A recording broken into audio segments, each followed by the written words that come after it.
Well, this kind of sprung up on us pretty fast. We have a listener / top fan from one of our social medias, Mr. Madison here.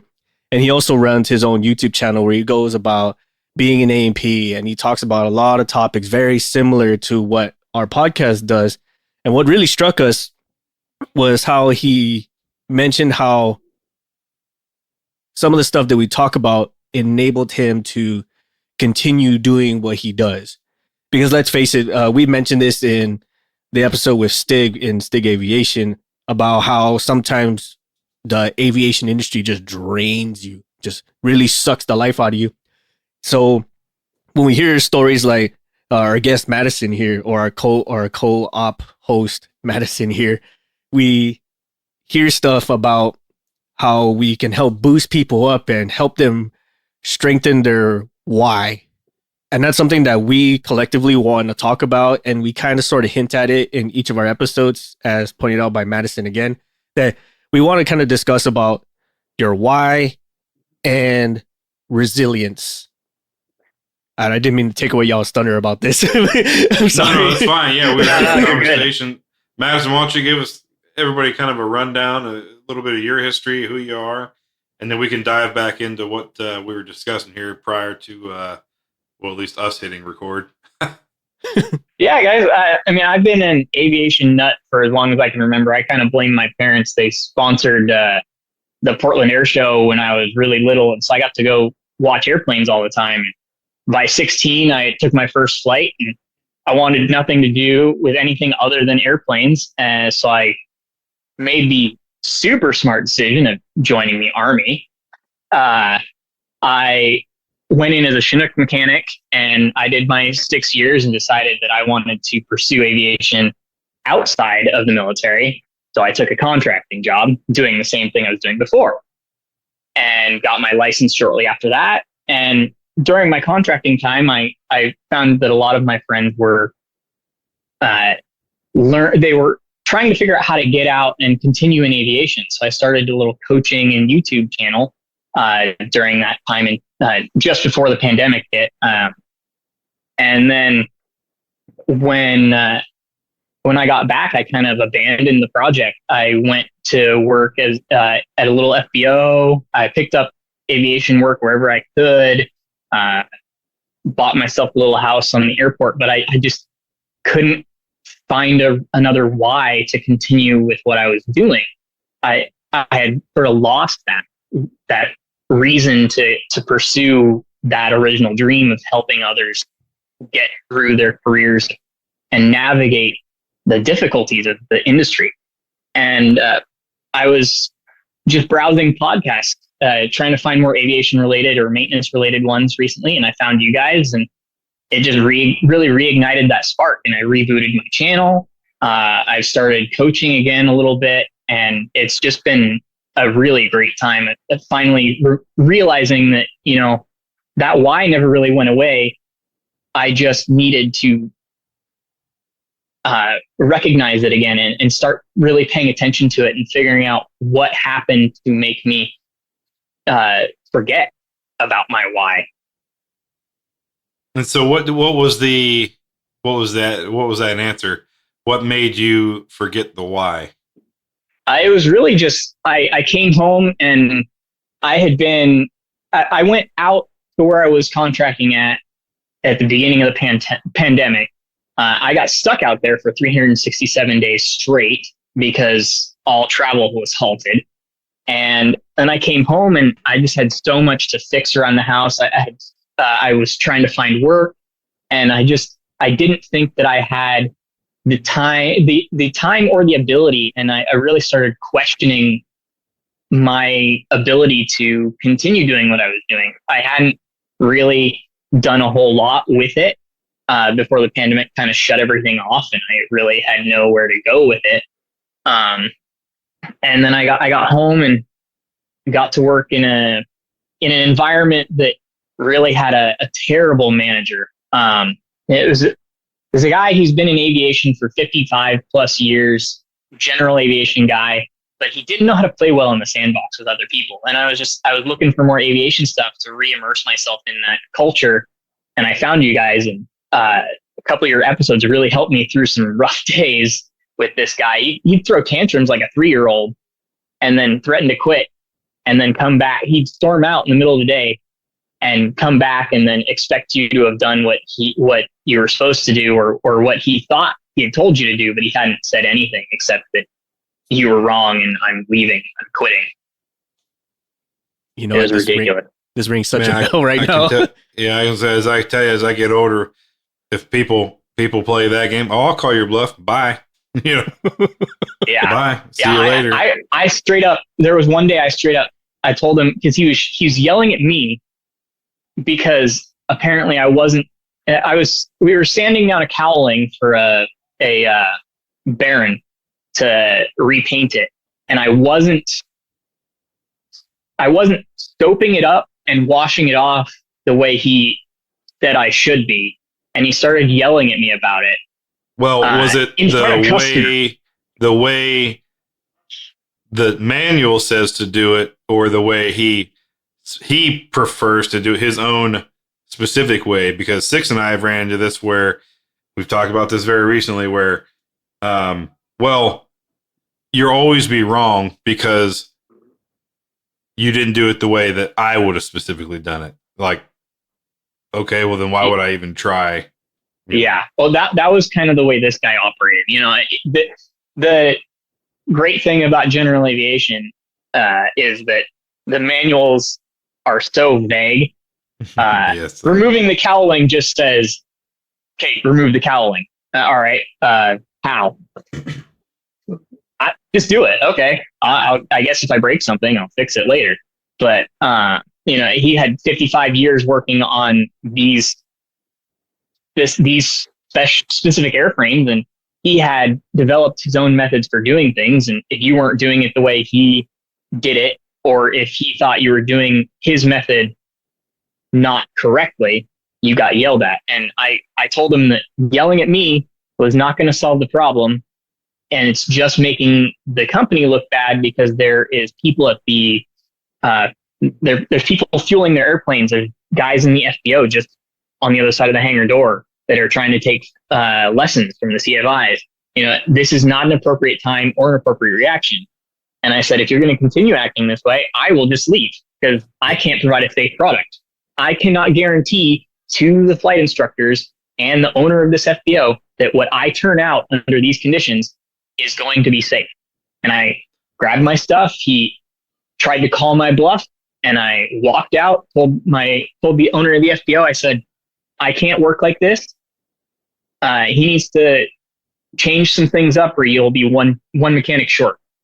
And I happened to forget my keys. So I walked back to from my car to my toolbox to grab my keys, and he intercepts me in the parking lot. And this is the one and only time he'd ever apologized. And he told me that he couldn't do the work without me. And I said, well, then you got to change some stuff. And he didn't. So I left. I quit. I was there another month, and I just said, you know what?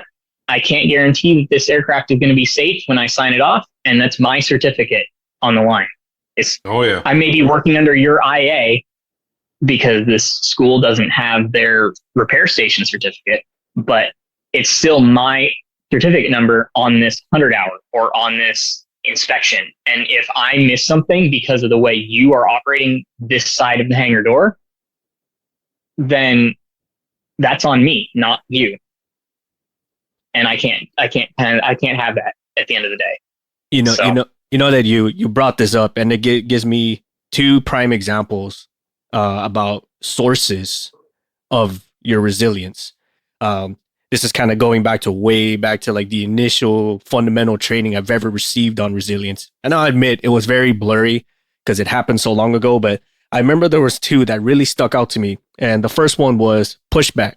Like, pushback is a source of resilience. Like, it's the connections that you find that help you assert your confidence and advocate for yourself.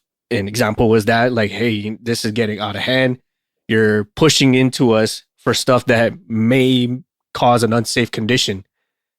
And then the second one was the empathy piece, like connections that provide some kind of empathetic support so that you can release negative emotions, right?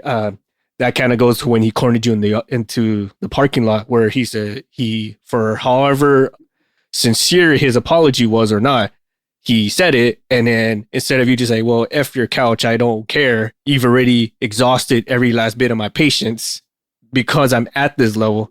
Instead, you turn around and it's like, okay, let's make ends meet here and make some changes to actually be better, not just the better solutions just for me to move away and then let you falter and then possibly cause some other kind of problem in the future. Like, right. And good on you for standing your ground and holding up to every time they mess up, oh, I'm sorry. And then just things continue on the way they are. And I said, I'm sorry. Yeah, but you said I'm sorry 16 times. Like, I don't believe you anymore. Yeah. It's just words at this point. Yeah, we actually had an incident that scared me with that same Baron.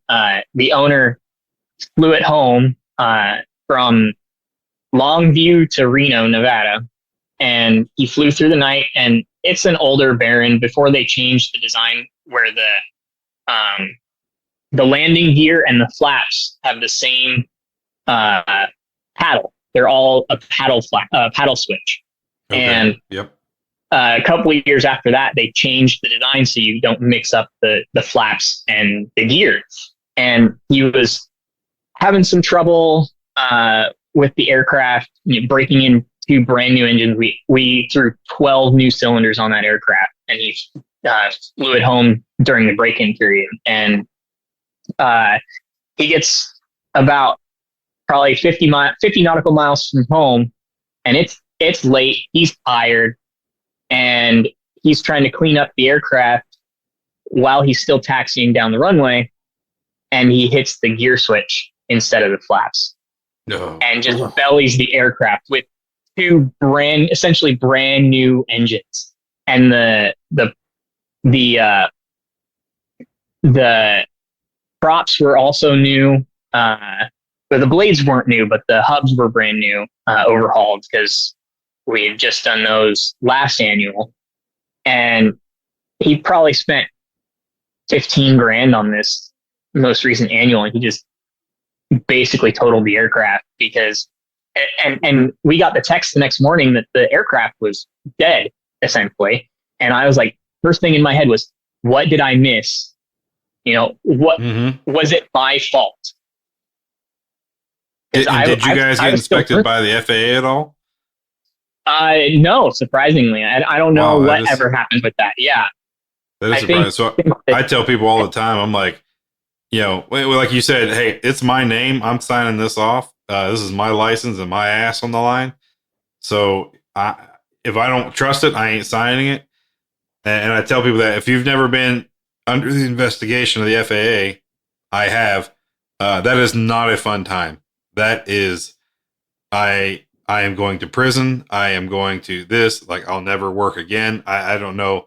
Because you don't really know what happened, right? You just heard, like what you heard. Oh, the aircraft's dead. And you're like, oh, shit. Yeah. What did I do? And you start running through right. And you can't work while you're under investigation. So you're just sitting there staring at the wall. You have to turn in your license for that time too, right? So yeah, you're just literally sitting there staring at the wall, waiting for a call to say you're going to the chair or you're free to go. Yeah. Yeah. And I was surprised that we didn't hear anything about it. I think it's because he probably recognized that it was his fault. Because as soon as I heard that the aircraft belly, I thought, because we did a gear swing on it, we messed with the gear. I bled the system for the gear, and I changed the wheel valve, and I did a lot of stuff with that landing gear. So I thought, could I have done something? But then I talked to him later, and he goes, "No, it was my fault. I hit the wrong switch." So I'm wondering if the FAA, he just self-reported that he did it, and that's where the investigation stopped with his accident report. Yeah, I mean, possibly, but knowing the FAA, like I've known them, they typically don't stop there. That's it. I mean, I'm glad for you. You know? Yeah, me too. Uh, I actually turned down some independent work because I don't have my IA yet. Uh, Living on this field, there's a lot of little Cessna owners that are like, I need my annual done before summer starts. And I'm like, well, you can, if you can find an IA, I'll open all the panels up because that's what I'm allowed to do. I'm like, well, can't you just, do the annual? I could, but I couldn't sign it off. And they're like, well, Right. Yeah. Yeah. how much do you want to sign it off? I'm like, if you want to pay for my bail, when when you when you eventually wreck your airplane and the investigation comes back and they see that someone without an IA signed off your annual as airworthy, then let's go for it. But it's both our certificates at risk at that point. So go find yourself an IA. Right. Well, here's what I would say. I would, if I were you, start a GoFundMe with all your neighbors and have them pay for your IA.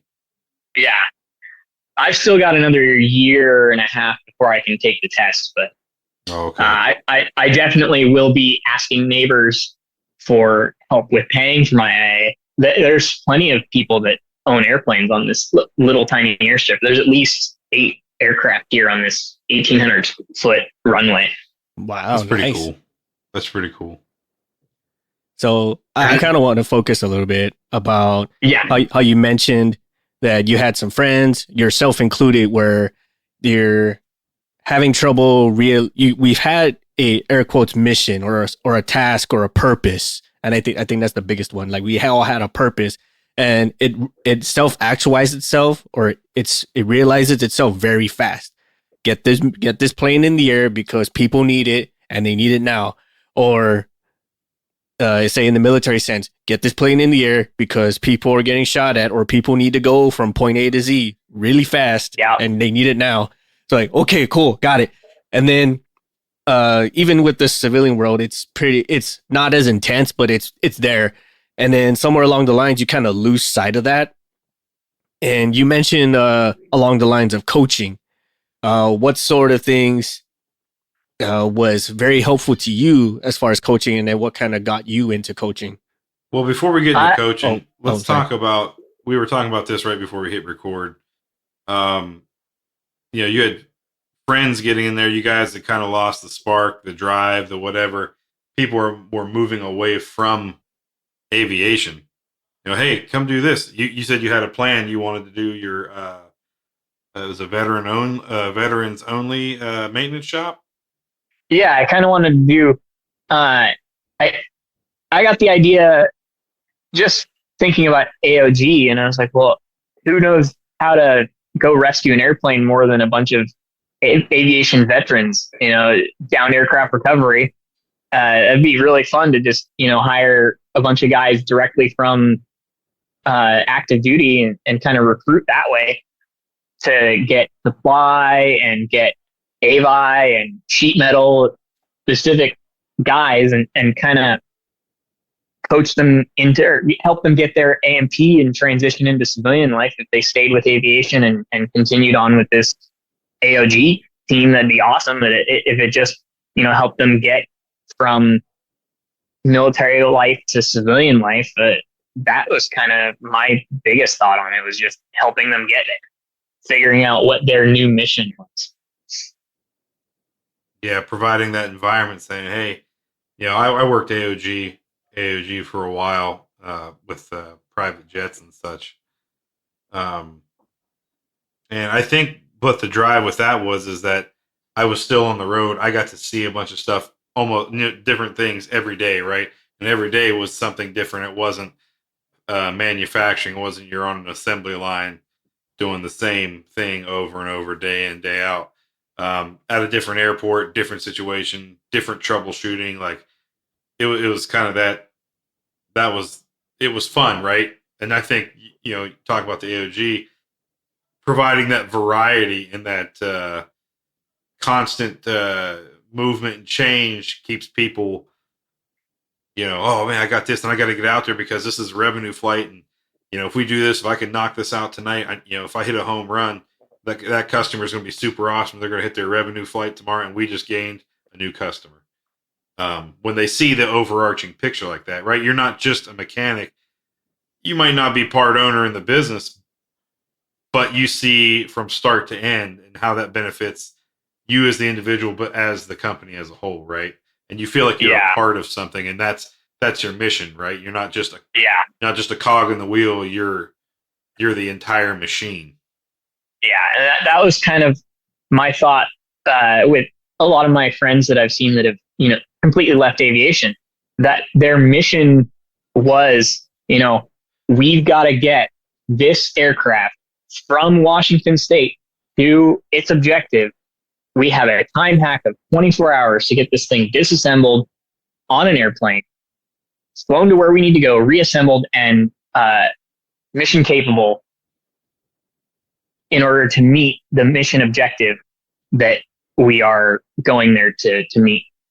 And they all thrived on that go, that pressure, that meeting of that mission, the desire to get something done that they felt meant something. And when that mission went away, when they got to the end of that contract and the daily red tape and bureaucratic garrison life really hit them, they decided they wanted to move on, and aviation just wasn't appealing anymore. It just seemed like too much work and not enough to meet their need for a mission. So I sympathize with that because I am sort of going through that scenario currently. Six and I have talked about this quite extensively offline together, but it's one of those where you said it perfectly, the red tape and the problems that we have, or I'm air quoting here, problems. They're not really problems, but people make them problems because we don't have enough to do operations wise.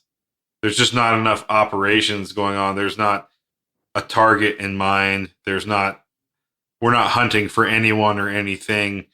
Your training, your sorties are primarily training for air crew, and you go, I have too many headaches for the amount of or lack of job. What am I trying to say here? Job satisfaction.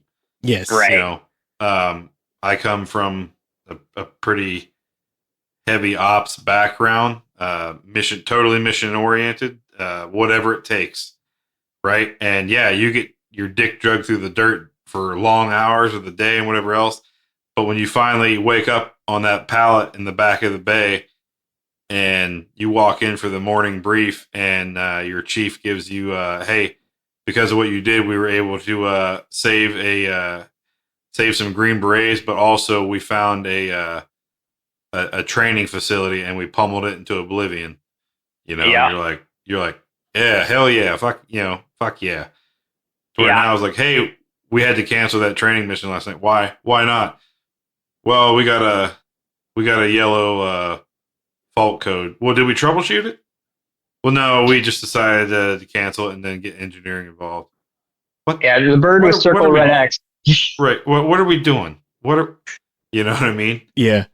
It's mind numbing. So I sympathize with your fellow comrades that are going through that, because it's very frustrating and demeaning and heartbreaking.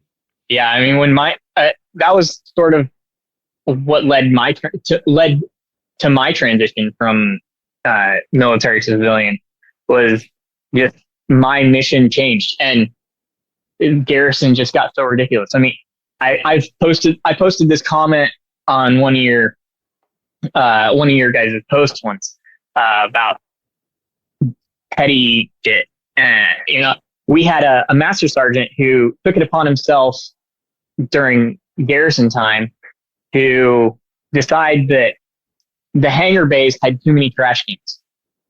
So I had been put in tool crib. Yep. And I was the system manager for the TRMS, the tool room management system. And they that in PC, you're in a PC meeting to take all the trash cans and put them into the tool management system. So I did that. We had a GSE building that was probably about a quarter mile from the hangars. And I took all 30 trash cans from the entire hangar, stickered them, put them in the system, emptied them, power washed them, and then made a pyramid in the GSE building. And if you needed a trash can, it was going to be treated like a tool. You had to go out, go pick it up, sign it out in the tool room, take it to your bay, and return it the same day, or you got popped on the PC overdue tool list the next day and got called out in the production control meeting. Nice. I'm laughing. I'm laughing with you, not at you, because we've all gone through it. I mean, just today, just the exact same scenario, except instead of a trash can, it's a popsicle stick for like doing layups. The mixing sticks. Mixing sticks. And then they had this. All right, brief the entire shop on what you did. I accidentally threw away the popsicle mixing stick instead of turning it back in. I was like, what are we? Is this what we're choosing to focus on? Like, what? We obviously don't have a mission if this is what we're chastising people over. I said it's not like the individual lost it within the aircraft, or it's a chance to be FOD somewhere. They had a mixing stick that was no longer usable upon completing the mixing. They threw it in the trash can. I said, okay, let's turn it back into support. What was support going to do? What do you guys do, support? We just throw it away and mark it in our system. Son of a bitch. Why don't we just mark it as being thrown away and discarded, and they replaced that bin location with an additional pop stick? Like, gun to my head here right now. You know? We had a similar situation with popsicle sticks and mixing cups. The soldiers were required for a while to bring in the cup with the half-cured Pro Seal or High Sol or whatever, and the stick, and we had to pull up their name, visually verify that the stick and the cup were used, and then mark it as waste before they could go put it in the hag waste. Yeah. Yep. It's really mind numbing, and now you understand why you go, yeah, man, I'd love to come work at your shop if I wasn't trying to get away from it. And you go, man, why are you trying to get away from it? So, our listeners out there, we've all gone through it. Clearly, Madison's gone through it. Six and MVP have gone through it. Stig's gone through it. Fresh has gone through it. Everybody's gone through it. And you go, why do I continue to do these kind of things? And it's those little pockets of hope we all run into it all the time, or that one problem that you just resolved, like with the whole mixing cup thing. I put a better process in place, and now we don't have to do that anymore. We can use common sense here a little bit, and I was able to make this much easier on all who are involved with it. Right? It's those little pockets. Like, okay, that's why I'm driving. I helped somebody else. Who was having a worse day than me not have such a bad day. And, right now for my own personal, life, work life or whatever, because there is, at least in my mind, there's a lack of a mission. Maybe there's not. Maybe I'm too cynical with it, or I'm comparing it too much to past missions. But now I focus on the team, right? I focus on my team. Okay, how do I keep them motivated? How do I keep them nose to the grindstone and focusing on the mission? So I try to create a mission for them, right? Hey guys, here's our mission. And yeah, you have your days where everybody's kind of in a bad mood.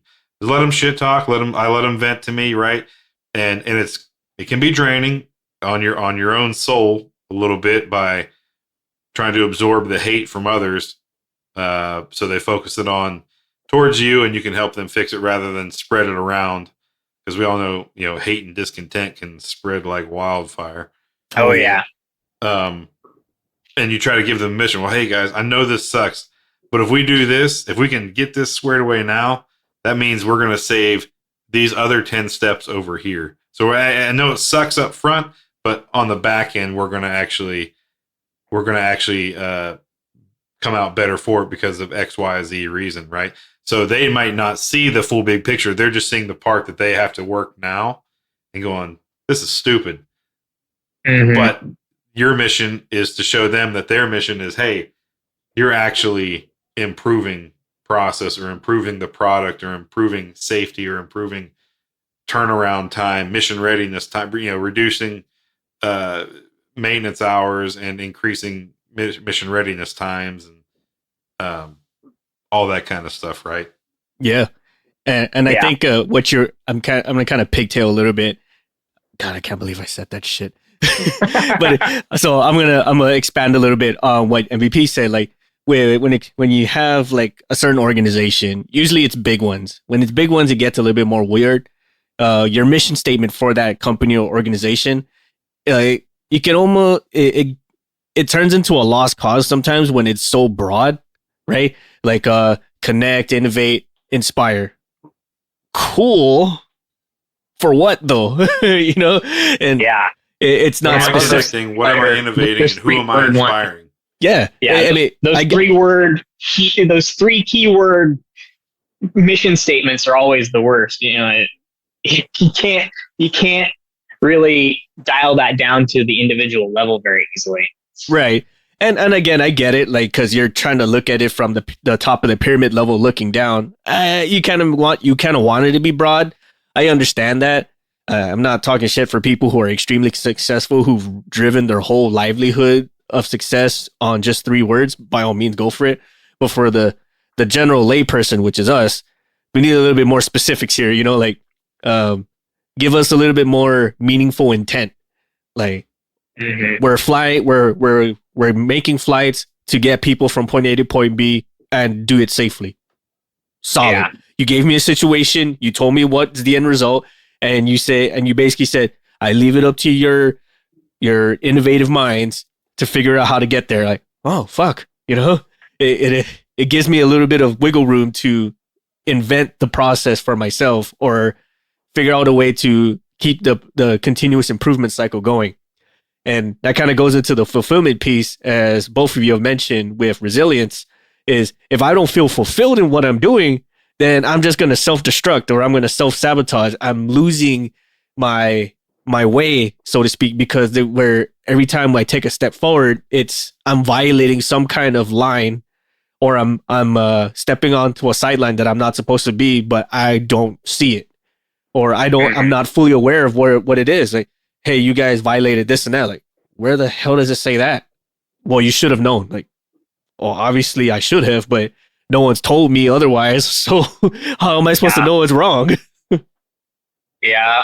That's like when you take the new guy out and you kind of just say, okay, this is your task. And then you come up to him and you're like, you say, I told you to do this, where is this? Where is your task? Why are you doing it this way? And the guy just looks at you like, well, you just told me to do it. You didn't give me any other direction. That's how some of that really feels. It's like, okay, you're just sent out and told to get it done, but you don't have any idea how to get it done. And when you do it the way you think it should be done, you're now in trouble. Yeah. Yes. So to add to that, right? I just this past summer was a rough summer for old MVP. And Six is well aware of all this, but I went through that same thing where it was like, hey, I want us to create a, my bosses, let's create a metric and track some of this stuff, and let's create another process for blah blah blah. I'm like, are we just bored? I think we are, right? We're just creating shit for no reason. Okay, I'm like, well, okay, what do you hope to get from this metric? You want to start gathering metrics on a specific area. but why? And what information are you really trying to pull? I don't know yet. Just put something together. Okay, well, how do you want it to look? Do you want bar graphs? Do you want trend lines? Do you want all the above? And they're going, I just put something together. I just told you, just put something together. Okay, you'll spend days, weeks, even gathering data, putting all this shit into a presentation, and then you hand it to them, and they go, "What the hell is this?" Like, this is what you asked for. This isn't what I asked for. I'm like, well, I guess you're right. You didn't really ask for anything. You just said you wanted something, but gave no guidance. So I did the best that I could with the little information I had. So we all know. So now we know that you don't want this. You still don't know what you want, but we know it's not this. Mm-hmm. Like we're just shots in the dark here, man. Yeah. And it's really, like you said, at those points, it's where you just where you go have a good scream in your car in the parking lot. Yeah, that kind of stuff is what turned me into the guy who says, "I'm getting out 24 months from the end of his contract." I was that guy. 24 months from the end of my time on active service, I was like, "Oh yeah, I'll see you guys in the civilian world." And I spent the last 8 months of my time not even at work. I was transitioning. It was that kind of stuff. I would have just turned in a picture of a clown and said, "Here you go." Right. Yeah. And that's it turns into that soft quitting, which we've had an episode about or whatever. You get that where you lose motivation. You're going, okay, I've given you a product with zero guidance. And instead of saying, okay, hey, this looks pretty good, I think we can cut this out though, and this out, because I don't really care about those numbers, but I really like this metric you pulled. So can you shave it down for me a little bit more and hone in on that one metric? Can do. Instead it's this is garbage. Who the fuck did this? You way missed the mark. Try again, but still no guidance is provided. And try again, man. Not after you just shit all over me in front of everybody. Yeah. I'll try again. It's gonna be a picture of a middle finger, is what it's gonna be. Yeah, that's like my section sergeant asking me to write my own NCOER. Yeah, my own evaluation. Write my own evaluation, so I can. So I'll look at it and see if I agree with it, and then I'll sign it. If I don't agree with it, you got to do it again. You know what? That reminds me of a lot. Or on the civilian side, write up your end of your review. Yep. I'm not going to review it. Just go ahead and write it up. I'll sign it off as I did it, and then I'll punch it through. Yep. That's the same ways with some of our patrons that talk to us. They do the exact same thing with the yearly review. I think for the Air Force, they call it EPRs or something like that. Yeah, something like that. EPRs. Yeah. So like a bunch of people that we've met said the exact same thing. Like, let me just write what I feel you're going to think, or let me write what you're going to think of me in a way that you approve. And then if you don't like it, I'll just do it again. Like, excuse me. And I see some guys like actually lose their minds about it. I'm like, oh, I got to write this eval correctly or else the boss won't sign it off. And then that's just more time wasted of my life. I'm like, that's not his job though. How about this? Have you ran into this where you've put all these bullet points in your end of year review and then you get it back and they had taken off those bullet points, but then you've seen their review where they added those bullet points to theirs? Yes. Yep. Yes. Yeah. I've ran into that too, where you're like, you son of a bitch. Like, yes. And that kind of goes exact wording too. Just copy paste it onto their own review. Yeah, yes, it's exactly right, Matt. It was the exact verbiage. You're like, that's very interesting. I don't remember you involved in that project at all. And I specifically remember you setting me loose with that and just saying, get it done. And in one instance, I called out and said, I don't believe you were involved in that at all, since it was only me who did that. And they're like, well, I told you we needed to do something like that. So technically, you wouldn't have done anything had I not said go do it. Oh, you're like, okay. We're talking about the grandfather paradox now. Fuck. Yeah. I got you. And so that kind of reminds me of like another resilience point, right? Which is self-regulation. When it means by self-regulation is not just yourself, but it's also your team, your small unit or your small organization. And one of the big points I remember specifically was stop counterproductive work. And maybe I took that to heart a little too well when they taught that to us. But I've seen some individuals who do a whole lot of round robin for next to no gain. I'm like, why? And again, this comes the question again, why are we doing this? Like, Yeah. I could understand if there's a gap that we need to address, or if there's a weak point that, or like we're testing for weaknesses or something like that. But if we're just doing it willy nilly because it's a way to drive hours, or it's a way to keep people busy, or what's another excuse we always hear? Keep people gainfully employed or something like that. Yeah. Like, so what though? Like, if the job gets done using a good solid process or a good solid method, why are we trying to reinvent the wheel and do it all over again?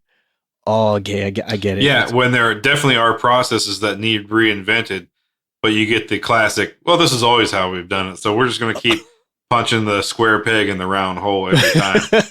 Right. That really just tests your mental elasticity right there, right? Like how elastic are you? It's just like that little TikTok where, you know, there's the box with the different shaped holes and they just keep putting everything in the square hole. Yeah. We just talked about this. Is a crescent. This is a half moon shape.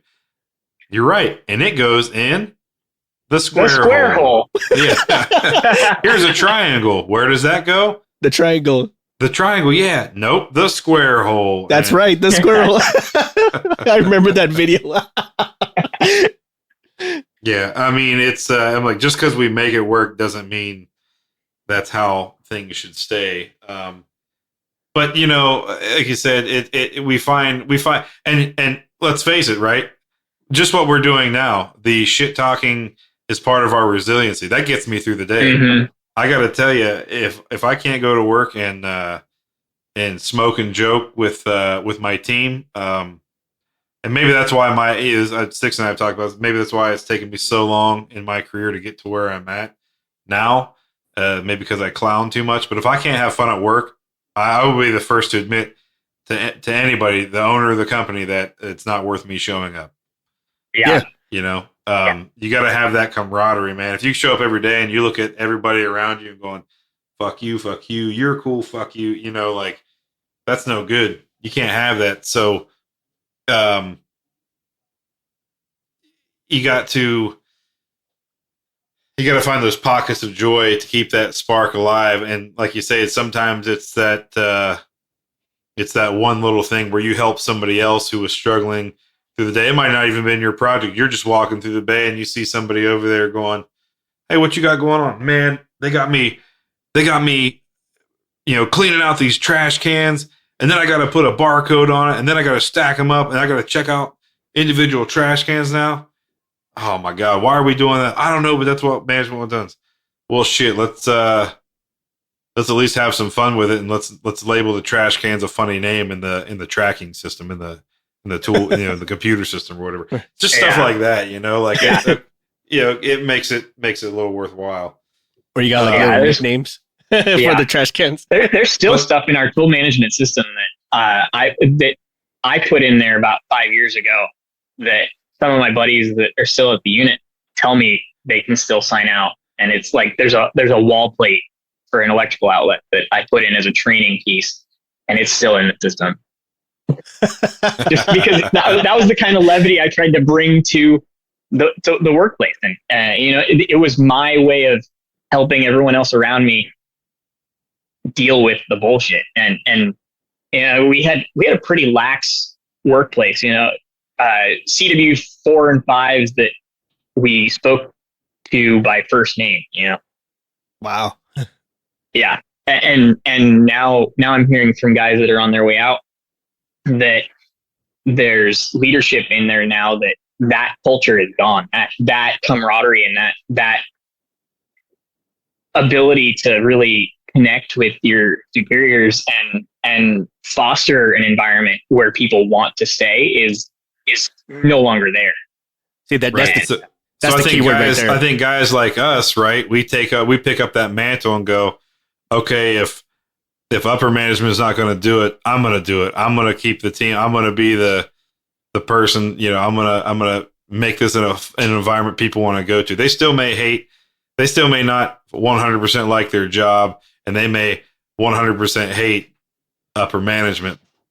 But as long as they still enjoy coming in every day because of their, because of what I'm doing in this area, or what I bring to the table, and what pulls the best out of everybody else to come to work.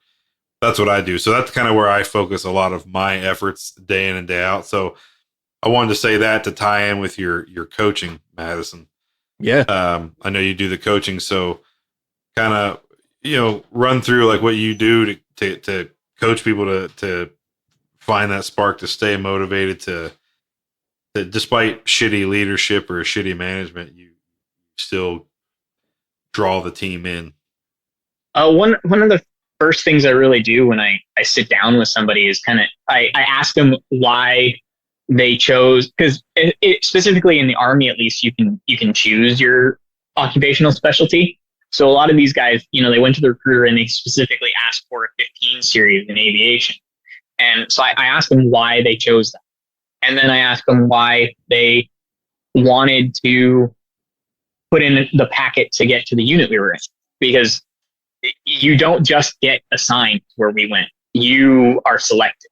You have to go through a process. And so you had to have a why. I try to pull out that reasoning and kind of draw a connection to something currently in their life and try to figure out what direction they want to go, whether that's staying in aviation. And then we can work from there as to what pathway they want to take, what a transition program that gets them their licenses on the way out, or going back to school, or, getting a job that doesn't require their license and then getting their license on their own later, studying for it themselves. But a lot of it is just, it's drawing that connection back to what got them there in the first place. Yep. This is hitting a lot of light bulbs for me, because I remember MVP and we would sit down and talk to people like this based on all our previous training and our experiences and our positions as coordinators, as managers, as ops leaders and schedulers and all that. And that'd be something we would ask somebody like, hey, why do you want to do this? Or why are you here? And depending on the person, 80% would say, well, I just need money and I need a job. Okay, cool. We're getting somewhere, right? Mm-hmm. But why this job, or why this amount of money, right?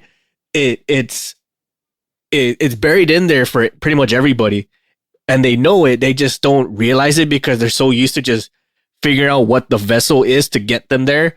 Then why are they driving in that direction in the first place? What's the word? There's a phrase for this. The need behind the need. That's what it is. Right. Yep. Like what, more or less it's what's your why, but then what's the why behind the why, if that makes any sort of sense. Right. And then I'm glad you brought that up, because that kind of goes into like self-awareness. You can't build any kind of defense or resilience if you don't know what you have going, or what you're about, or what's your strengths and weaknesses already. Right. You could have just fell into this for some odd reason, like somehow, some way you just fell into a line and they say, sign here, process, get your license over here. Like, I thought this was the line to lunch. I didn't know we were going to AMT school, but whatever. I'm already halfway through. Let's keep on going, and you're already like 2/3 of the way in before you realize what's actually going on. Like, well, I mean, already 2/3 of the way, I might as well not turn back. But that brings up a very great point. Like, what are your thoughts? What are your emotions? What are your behaviors? What's driving you to do things? What's your methods for doing X, Y, Z? Big stuff. Maybe you find that they don't 100% hate aviation or whatever. They just kind of are burnt out in their current position. Yes. Been doing it for 5 or 6 years, and all right, the mission's changed, or the leadership's changed, and they go, man, I'm kind of tired of cleaning labs out day in and day out. I'd like to I'd like to get focused on engines. Oh, okay. So you just want a change in duties, daily duties. Sweet. Yeah. We can make that happen, All right, let's get you focused on this. Let's work on getting you some engine certs. Or they might go, hey, I'm kind of ready to get off the line, but I got a really good eye for, finding anomalies. Oh, have you ever thought about QA? Well, no, I've never thought about that. Oh, okay, well, let's focus on that. Or they might say, no, I kind of want removed from the floor altogether, but I still really like the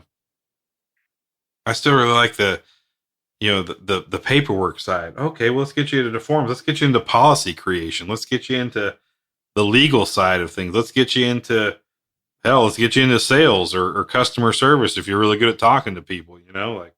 Yeah.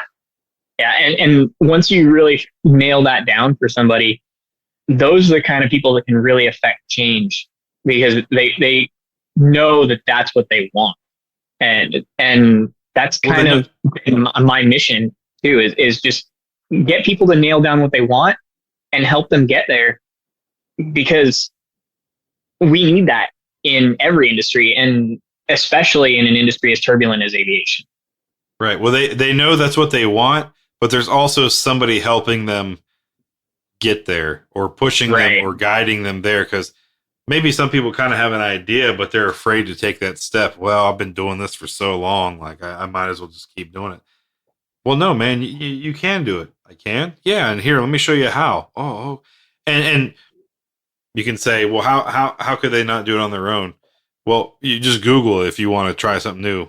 Just look it up. It's like, well, but some people aren't so comfortable with that. Maybe they want to talk to somebody who's got experience. I'm kind of that way myself. Like, okay, well, I'm interested in this, but I don't really know much about it. Well, you can read all about it online. Yeah, but reading about it and talking to somebody who's got experience in it are two different things, Yeah.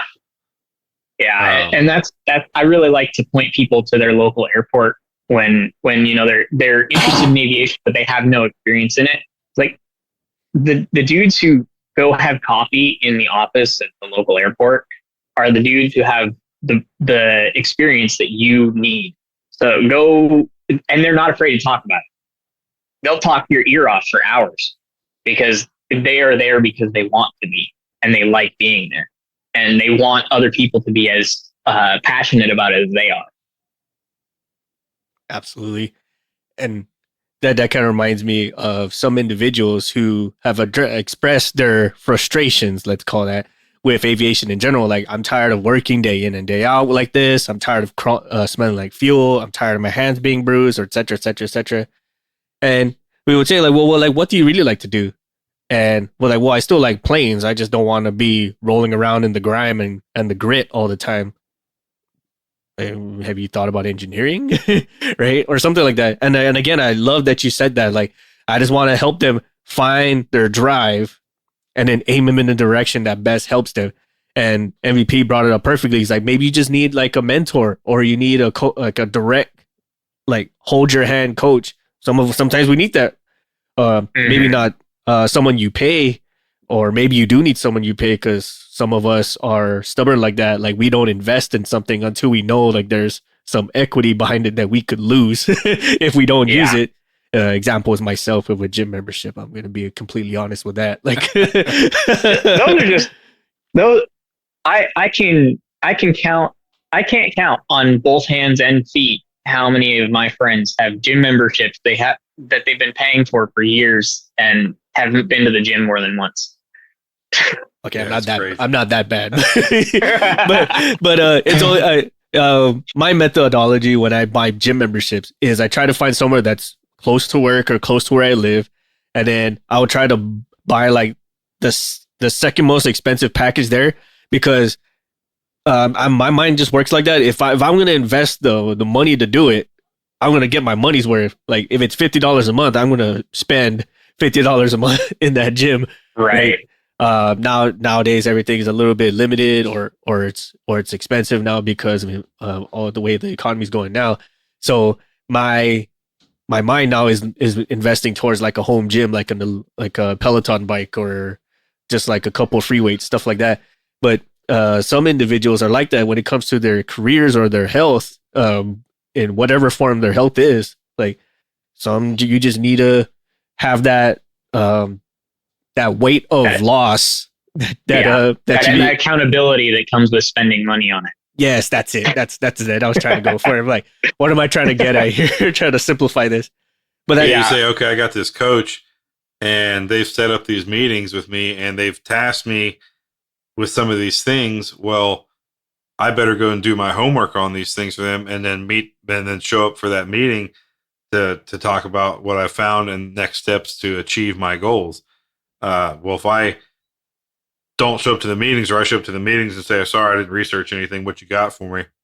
That coach is going to go, well, I'm not going to hand deliver you into your position. Like, you still got to do some work on your end. I'm not going to spoon feed it to you. Yeah, I'm not going to write your resume for you and then apply to it online. Like, you've got to do that stuff. I can help you rewrite your resume and tailor it to your specific job, but I'm not going to go to apply to all those things and interview for you as well.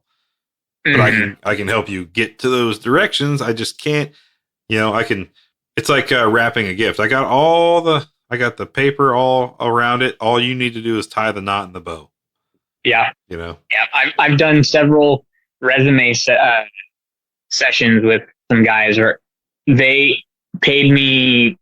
I charged them almost nothing for it because I was just getting started, but they paid me for it and expected me to, take their old resume and reformat it, send it back to them. And I was like, no, let's sit down. I'll read over your resume and I'll tell you what needs to change to tailor it towards this position you're going for. And then you change it and show it to me when you're done. And I'll let you know what I think about it. And if there's more changes that need to be made, or, maybe and that helps them learn to be able to do it next time. So it's a one-time investment for the knowledge, but they can always come back to me for a refresher. I'm not providing a resume writing service. I'm providing guidance on how to properly write a resume. Yes. You know what I mean? And how would choose, okay, what's your job you're going for? Oh, sheet metal tech? Cool. Well, you've got nothing in here that says you can do sheet metal. Have you done sheet metal? Yes. Oh, fantastic. What did you do? And go from there, Okay, put down everything you've done with sheet metal. Now let's clean up this verbiage a little bit. Make it sound professional but it's one of those hey, I put in my debit card information and you're supposed to generate me a resume. Well, no, because I don't know you and I don't know your history, right? Yes, exactly that. And that really strikes the point where it goes into I'm helping you strengthen your character, right? We're exercising these muscles that you haven't used in a while or you've never used before.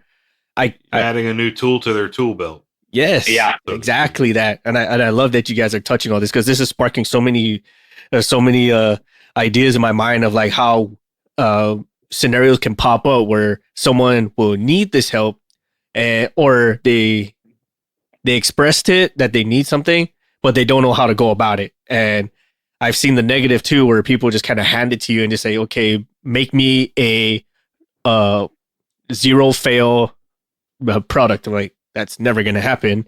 For one, nothing doesn't fail.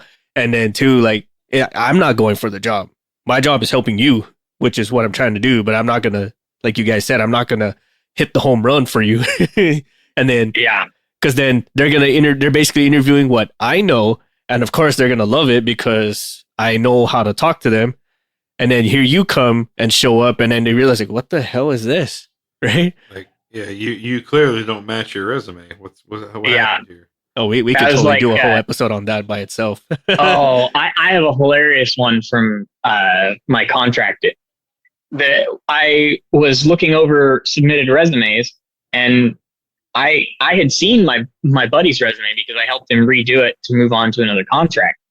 And we're sitting at the computers. I'm looking at the resume, and I call my buddy over. I'm like, hey, do you know this guy? And he goes, oh yeah, I was at my last unit. I was there. He served with me in my last unit. I was like, did you give him your resume? No, I showed him my resume. I said, well, he turned in your resume and changed the name. Wow. That reminds me of that meme, right? It's like, copy my homework, but change the words around, and it's like barely a difference. It's like almost the exact same thing. It's just like maybe one or two words that are different. Like, Yeah, they changed the font from 11 to 12. yeah. Come on, guy. Like, do a little bit more. Yeah, that guy did not get selected for the contract. I didn't even call him back. I was like, no, I already have Austin here. Your name is different, but your resume is the same. Right. Like verbatim. Like, I don't believe it. So you also went to high school in whatever location, knowing full well that dude's from the other end of the country? You're like, oh, yeah. Like, okay. Weird. Weird. Anyways. But I love that all. And then we kind of breezed on this throughout the episode. We were talking about connections, right? Like you as a connection as a coach, connection as a person, connection as building a team as a manager, as a leader, or as an organization. All that matters. And you touched on this quite a bit, MVP, about like having the ability to let loose a little bit in the workspace to kind of build that sense of teamwork. And that actually helps with the resilience. Having those strong connections, building those strong bonds, being able to joke around with each other when the time is appropriate, and supporting each other. That kind of stuff. If you can build something that strong in whatever kind of work environment, it's going to carry over to other stuff too. It starts getting contagious. Yeah, I mean, think about back in your the heavy deploying days. I mean, it could be one of the worst deployments ever, but you're there with a good team. So it really wasn't that bad. When you look back, you're like, yeah, man, we were busy as shit and things were going bad all the time and getting shot at and whatever else. But you're like, man, that almost was your most memorable and fun deployment because of the people you were there with. Mm-hmm. Right. And so you try to recreate that again. And then you guys get labeled as, hey, you're going to want to go on the road with them. So everybody starts signing up. Hey, can you put me on a trip with them? Can you sign me up with that? Because everybody wants to try to get in on that good crew, so to speak. Yeah. I found my good crew. One of my good buddies, we were on a rotation together, and I think we spent the whole entire rotation talking airplanes. And then we came home and bought an airplane. And now between the two of us, we have 3 hangars and 8 aircraft that are in various stages of completion. He's a big part of my crew that really keeps me rooted in aviation. Nice. I like that. It's good to have that, right? And because you're on rotation, you found somebody with a similar interest as you, and you go, well, I can't let them down because they're depending on me to do this for their dream. Subsequently, that person's going, I can't let them down because they're dependent upon me to succeed in what they want to with my own, and that's pretty awesome. Yeah, I'm all about it. No, I mean, I'm wondering if like a lot of listeners like, okay, so I understand the need, I understand what you do. Like, how can I myself self-regulate, help build up my resilience before, like, say, like it's not bad, but it's getting there. So how do I have like some preventative actions to help me kind of maintain a little bit of elasticity before I have to reach out to somebody? You know what I mean? Like, well, what sort of steps can I take to kind of maintain what I have now, just so it doesn't start trickling down to somewhere I don't want to go? You know what I mean? Yeah. And honestly, I pull from my therapist toolbox for that one.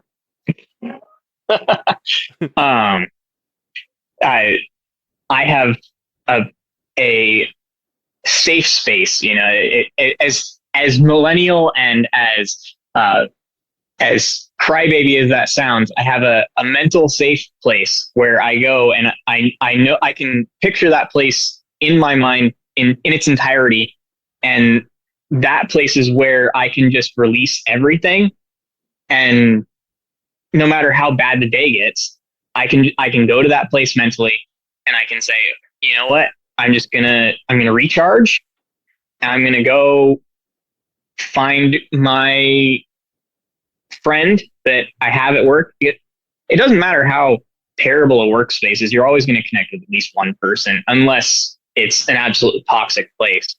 And then I'm going to tell him I'm having a shit day, and he can tell me he's having a shit day, and we can talk shit and get back to work. Yep. You know, you pretty much described our livelihoods in the workspace almost to the T. That's exactly how Six and I got going with this. This is the safe space for us. Yeah. Well, before, the safe space was our car, right? Like, we were just we joked about this whole bunch of times, and we actually got a web comic in works with that exact mindset. Is we would be in the parking lot, we'll be right across from each other, and we'll just like stare at each other, like almost mad dogging, like, I'm not getting out of this car first. I ain't going in that off. You walk in first. The first time you guys said that on your podcast when I was listening, I was like, it sounds like my buddy. We would literally park next to each other at lunch and have our windows rolled down, just bullshitting. And then end of lunch would come around and we're like, all right, you go in first this time. Yeah, I went in first yesterday. Now you're going to go in first today. Like, damn it. Damn it. And then it turned from the parking lot into our office, which we might as well call the we always joked about putting a like an actual couch like they have in a therapist's office. We always joked about putting one of those in there. That was that space, and then that transformed into this podcast. Hell yeah. Good times, man. Our weekly vent sessions. But you need that kind of stuff. Like everybody else out there, yeah. Everyone listening, like as Madison said, find yourself a safe space, whatever that space is, either physically, mentally, spiritually, whatever, right? Find that one spot where you can clear your mind and set your goals straight. Whatever your goals are, like, I just want to make it through today. I just want to get to lunch. I want to hurry up and improve myself so I can get up out of here. Whatever the case may be, like, you got to have that step into making a goal. And you got to be able to call yourself on your own bullshit too, as we've all said, like throughout this episode. Sometimes, you know, you need some help with someone saying like, "Hey, yo, your left tail light is out." Oh shit, I didn't know, right? Or something to that effect, and that's going on with you. Like sometimes you're too in the weeds to see it, to know that it's happening. Right, you can't see the forest through the trees. Right, you're your own worst enemy that day. Sometimes you just need somebody going, dude, you're being kind of a bitch today. I'm not being a bitch. I'm going to show you. And that just takes you right out of that funk. You know what I mean? Yeah. and then sometimes you're doing everything right. You're doing everything right by your own personal power, that you just got to know when to raise your hand and call for help, right? No one likes to ring the coach bell or the daddy bell or the mommy bell or whichever. But sometimes you just have to, like, I cannot do this by myself. I cannot manage this with the way the pace is going. I need someone to give me a hand. And it could be whatever. And that's where someone like Madison or us come in. We're like, you need someone to coach you through it, like formally or professionally coach you through it. Or you just need someone to just kind of kick you in the balls a little bit, you know, like, which is like what we do. like, hey man, like, you might want to check yourself before you wreck yourself. Like, oh, you know what? You're right. Especially like when who's really good for that is I always, it's not really Six's sister, but I always refer to her as Six's sister. They served together or whatever, but she was the best for kicking you in the nuts and getting you out of that funk. And then you'll thank her for it too, right? Like she'll just really whale you in. Like, appreciate that. As you're walking, all like, oh.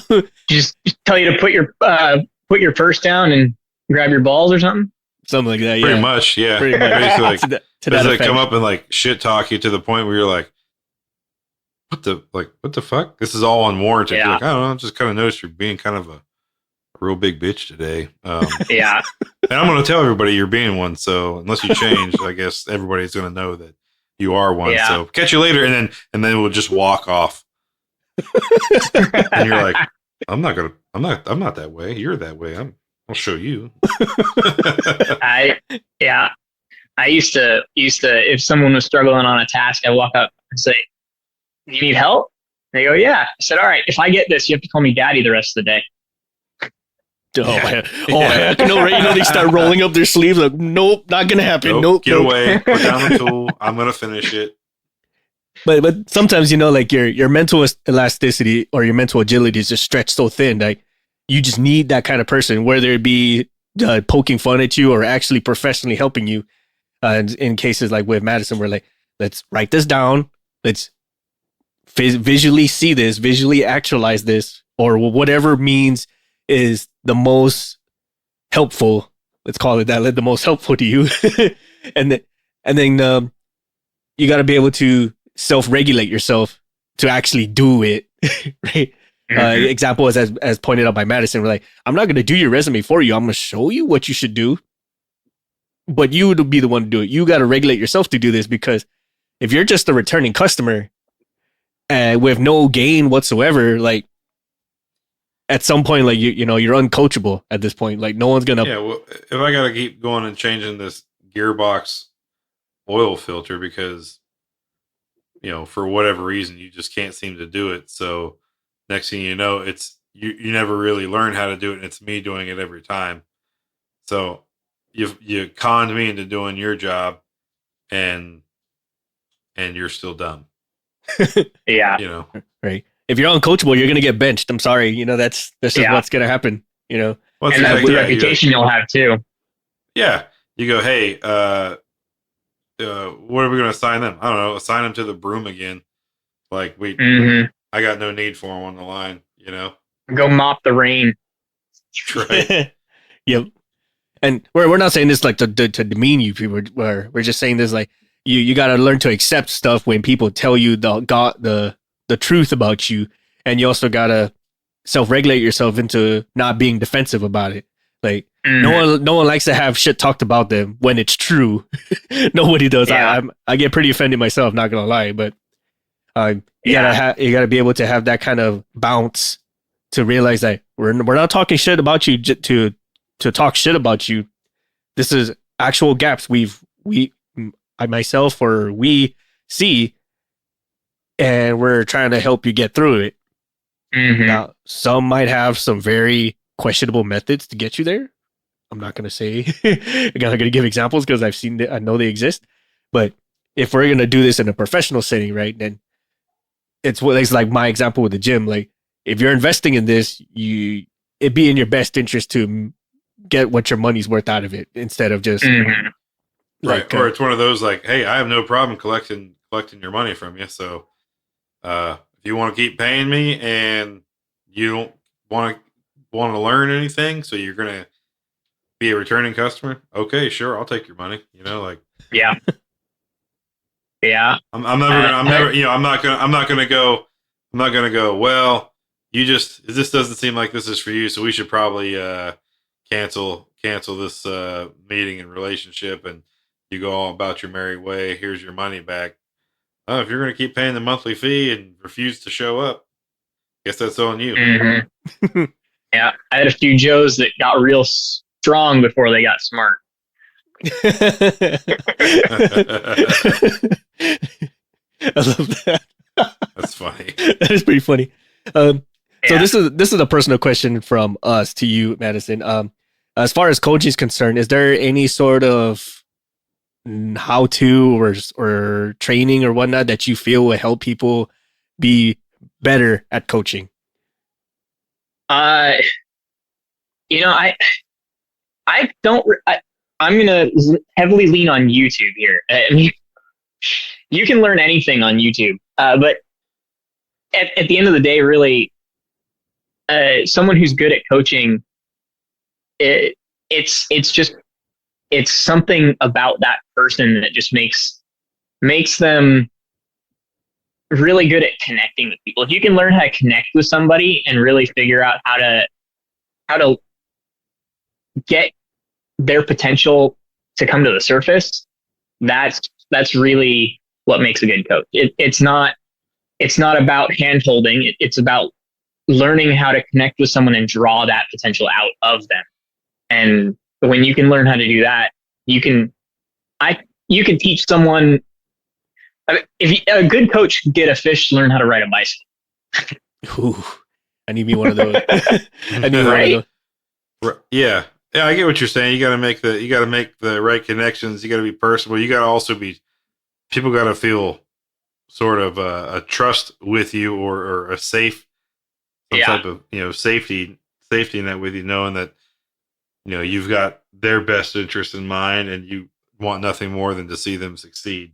Right. And coming back to your coach, MVP, your soccer coach that you always quote all the time on your episodes, that kind of person is a good coach. Not necessarily because you became a, world-renowned soccer player, but because years down the road, you're still remembering some of the things he said to you. Yeah. And you're applying that to your life. And that's what makes a good coach. Damn, yeah, epiphany right there, man. Like, it was an epiphany, yeah. Wow. I didn't even put together like the years down the road. I'm still quoting that. But yeah, you're exactly right. I mean, left a lasting impression. Mm-hmm. And pretty neat. That is neat. Yeah.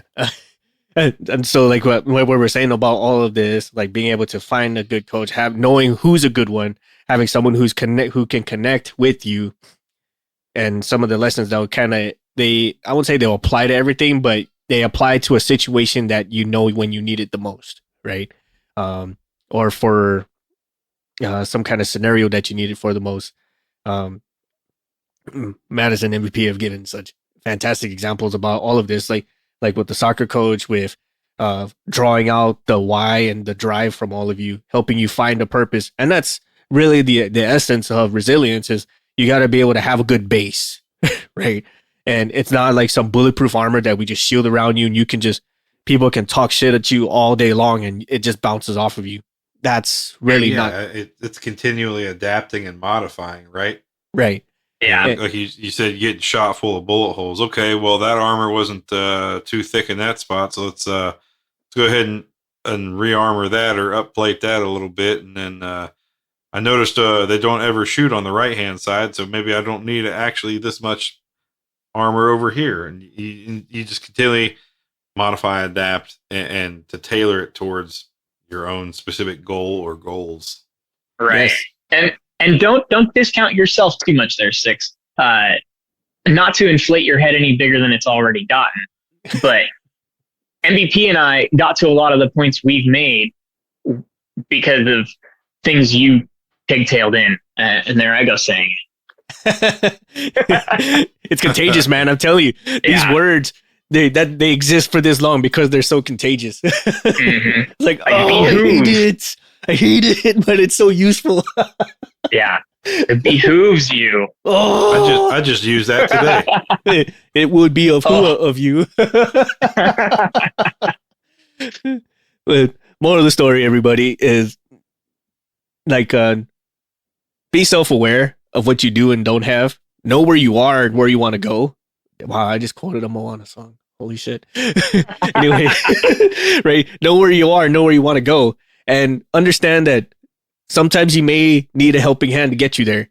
And that's where either informal or professional coaching or mentoring comes into play. Doesn't necessarily have to be something where we have to pay for a session, but if you needed to, there's people like Madison and us and other professionals out there that can totally help you out. And whatever that situation may be, right? Resume writing, like Madison has said, just shooting the shit with us, having that a little mental ego reset from us. Yeah, vent session. Vent session, but with some help, constructive guidance on how to beat the day and don't let the day beat you. Right. Yes. And at the end of the day, what's the goal for all of us here is we want you to know your why, find your drive, help draw that out of you, as Madison has said, aim you in the right direction, and just give you enough of a boundary line for yourself so you don't work yourself out of the pits or into the pits and then potentially cause a mishap for yourself or for others, whatever the case may be. Yeah, reignite. Yeah, just reigniting that spark and reigniting that sense of self-worth and applying that worth to wherever you think it's most valuable to you. Yes. Yeah. I'm gonna not gonna lie, Madison, when you messaged us and you've talked and you mentioned a lot of stuff like how we've helped you, that reignited our spark in ourselves, me in particular, because there are times when our day just drains the living shit out of us.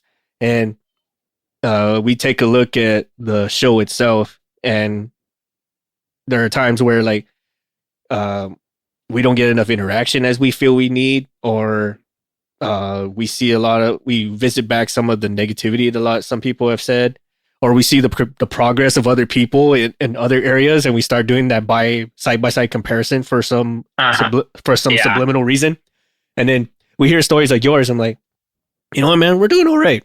Yeah, we're helping people.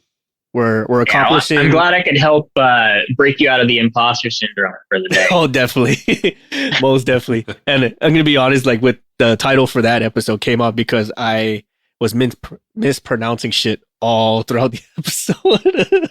It's like, right. Pasta?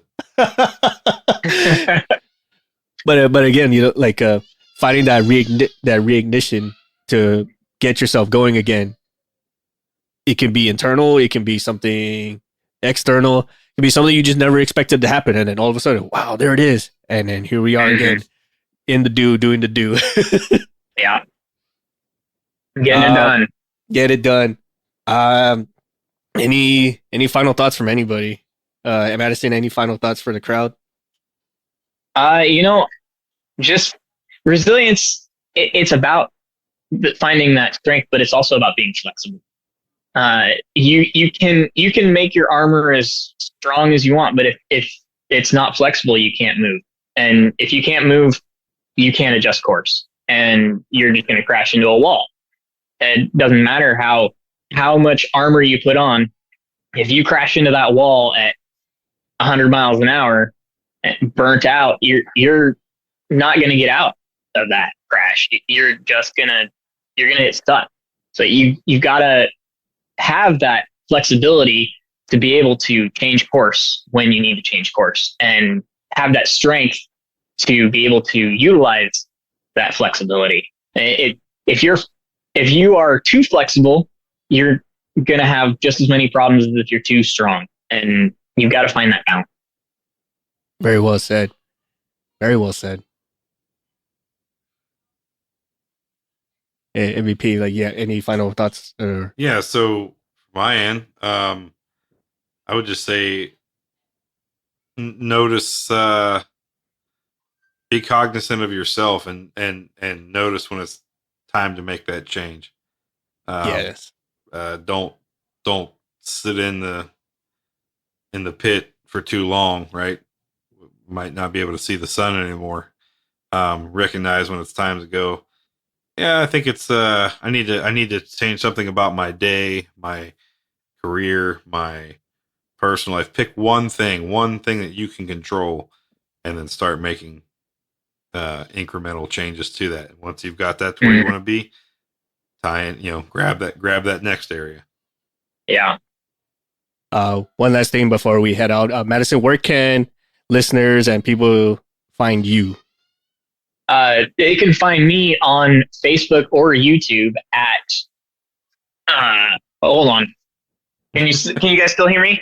Yes. Yeah, we got you. I think I just lost audio there. Oh, no, we still got you. Can you guys hear me now? I still hear you. Okay. I think we're hearing you through the lapel mic. Okay. They can find me at on YouTube or Facebook. Both handles are the same. Remote AMT, Alpha Mike Tango. I'm on there every day. I may not post videos often, but I interact with everybody as soon as they comment. I'm pretty quick to respond to messages. I won't charge you if you just want to like ask a question and maybe get some direction. My mission is not really, at the end of the day, it's to make the money, but really it's about helping you figure out where you want to go and how to get there. So I just reach out. I'm on Facebook and YouTube, and I have a website in the works, but it's not quite there yet. So, well, we're pretty sure we'll get there. And for all of Madison's people, you've by now have known us. Well, you can find us on all of our social media, on Facebook, Instagram, kind of sort of Twitter, but mostly Instagram and Facebook at Cancel for Maintenance. We're on Spotify, Apple, any and all podcasts, or anywhere podcasts are streamed from. And then we kind of sort of have a YouTube channel, but it's really just auto-generated from our Spotify platform. And again, we have the same mission. We have the same goal, the same mission, so to say. And that's just to help give you that, or help you draw your potential, give you that split seconds relief to make your day suck less. and a platform to talk about issues you're having. And I'm sure, you're not the only one. Yes, very much so. Help one, help all. Yes. What's the saying? Rising tide lifts all ships. Yep. Mm-hmm. That's the one. Madison, thanks for collabing with us. I know this was very sprung up, but we pulled it together. We got a thing going, and we appreciate you taking the time out with us. And on that note, everyone, thanks for listening. We'll catch you all again next time. Sheesh. Bye, everybody. Bye. We would like to take this time to thank our patrons for supporting our show and allowing us to make episodes, maintain our gear, and create merch for all of our listeners. With special thanks to Erica Lamont, Chris Hawkins, Eric Shaw, Dan Schubert, Ryan Frushauer, Kyle Keir, Mike Sherwood, Caleb Stockhill, and Jennifer Brofer. Thank you all so much for your support and patronage. If you like our show, please support us on Patreon. You'll receive awesome perks like access to our private Discord, discounts and early access to our merch, first glimpse of our comics and other projects, and so much more. You can further support us and show off your prowess as an aircraft specialist by visiting our shop at cancelformaintenance.com. If you like classy or rugged watches, visit our affiliate Rockwell Time at rockwelltime.com. Use the code CX, the number 4MX to save 10% off your total order. If you have suggestions for the show or you'd like to be a guest on the show, send us a line on our contact us section at cancelformaintenance.com, and we'll do what we can to get both your ideas and yourself on the show. Please support us on social media like Facebook at Cancel for Maintenance, Instagram at CANX for Maintenance Podcast, or Twitter at CXMX Podcast. Please check out our new comic series on the Tapas app. Like, share, subscribe, and comment on our comics. Let us know what you think. Thank you all so much for your support and listenership, and we will catch you all next time.